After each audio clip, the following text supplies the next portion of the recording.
నమస్తే అండి. ఈరోజు నేను చాలా టేస్టీగా ఉండే కొత్తిమీర కరివేపాకు తోటి చట్నీ చేస్తున్నానండి. ఇది ఎలాగైనా తినొచ్చు అండి. మనం అన్నంలోకైనా తినొచ్చు, రోటీకైనా తినొచ్చు, దోశలకైనా తినొచ్చు అండి. చాలా టేస్టీగా ఉంటుంది. నేను కొలతలతో చెప్తున్నానండి.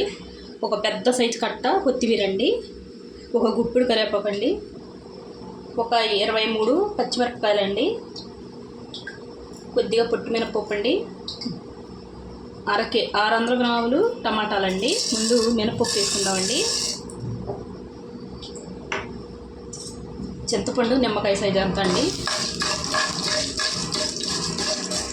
ఇలా ఒకసారి చేసుకోండి, చాలా టేస్టీగా ఉంటుంది. కొద్దిగా వేగాలండి. పొట్టిమినపప్పు లైట్గా వేగితే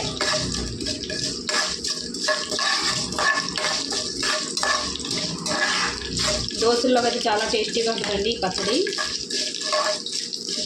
ఈ కొత్తిమీర ఇప్పుడు వస్తూ ఉంటుంది కదా, చాలా టేస్టీగా ఉంటుంది. కొత్తిమీర చాలా బాగుంటుంది. ఫ్రెష్ కానీ చట్నీ చేసుకున్న చాలా టేస్టీగా ఉంటుందండి.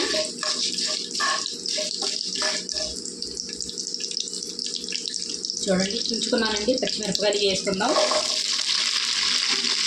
ఇది బాగా కలుపుకుంటూ వేసుకుందామండి. బాగా వేగేలాగా ఇలా కలుపుకుంటూ వేస్తే అన్నీ సమానంగా వేగుతాయండి. పచ్చిమిరపకాయలు బాగా వేగితే చట్నీ కూడా బాగా రుచిగా ఉంటుందండి.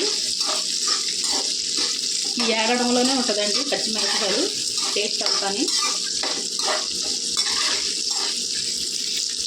చూడండి, పచ్చిమిరపకాయలు సమానంగా వేగాయండి. ఇప్పుడు మనం ఇందులో కొత్తిమీర వేసుకుందాము, కరివేపాకు వేసుకుందామండి.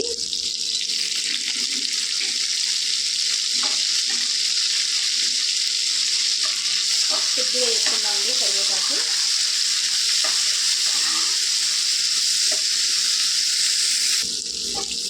కరివేపాకు కొద్దిగా వేగిందండి, ఎక్కువ అవసరం లేదండి. పచ్చడిలోకి అయితే కొద్దిగా వేస్తే సరిపోద్ది. మనం కొద్దిగా వేసుకుందామండి. 2 టీ స్పూన్లు అండి.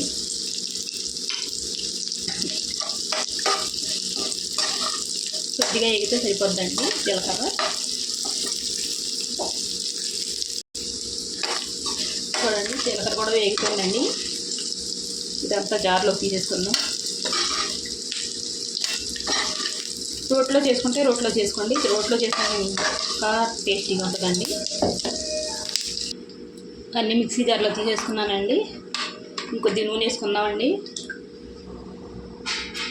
కొద్ది నూనె ఎక్కువ పడుతుందండి చట్నీలోకి. కొద్ది నూనె ఎక్కువ వేసుకుంటేనే బాగుంటుంది.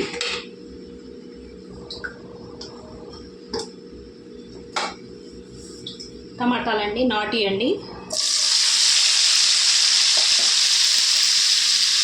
బాగా మగ్గాలండి టమాటాలు. చూడండి ఎంత బాగా మగ్గిపోయాయి. నాటు టమాటాలు అయితే ఇంత బాగా మగ్గిపోయండి. ఈ కొద్దిగా పుల్లగా కూడా ఉంటాయండి టమాటాలు.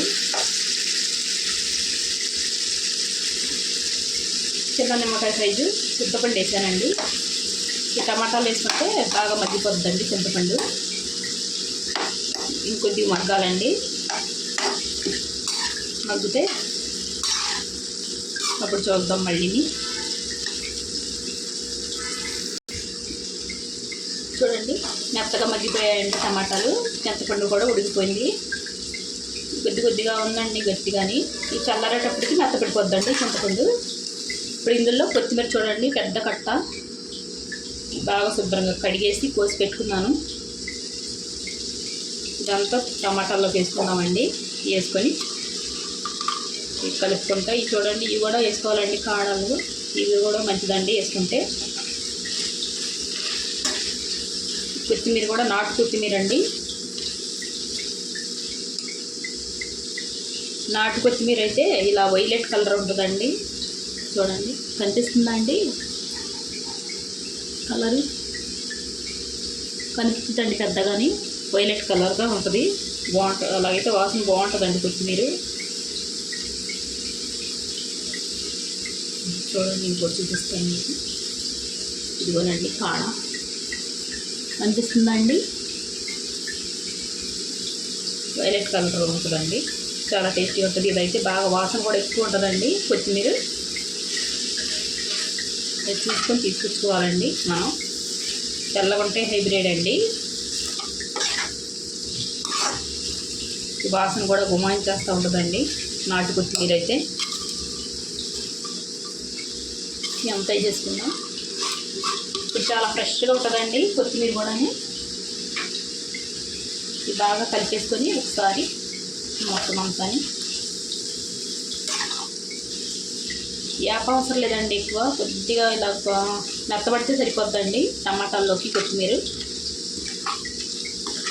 ఎక్కువ ఇందులో పోషకాలు పోతాయండి కొత్తిమీరలో. కొద్దిగా కలిపేసుకొని చల్లారి పెట్టుకుందామండి. చల్లారి పెట్టుకున్న తర్వాత చూద్దాం పచ్చడి చేసుకున్నప్పుడు. చూడండి అన్ని జార్లో వేసుకున్నానండి. కొత్తిమీర టమాటా కూడా వేసుకుందామండి జార్లోకి.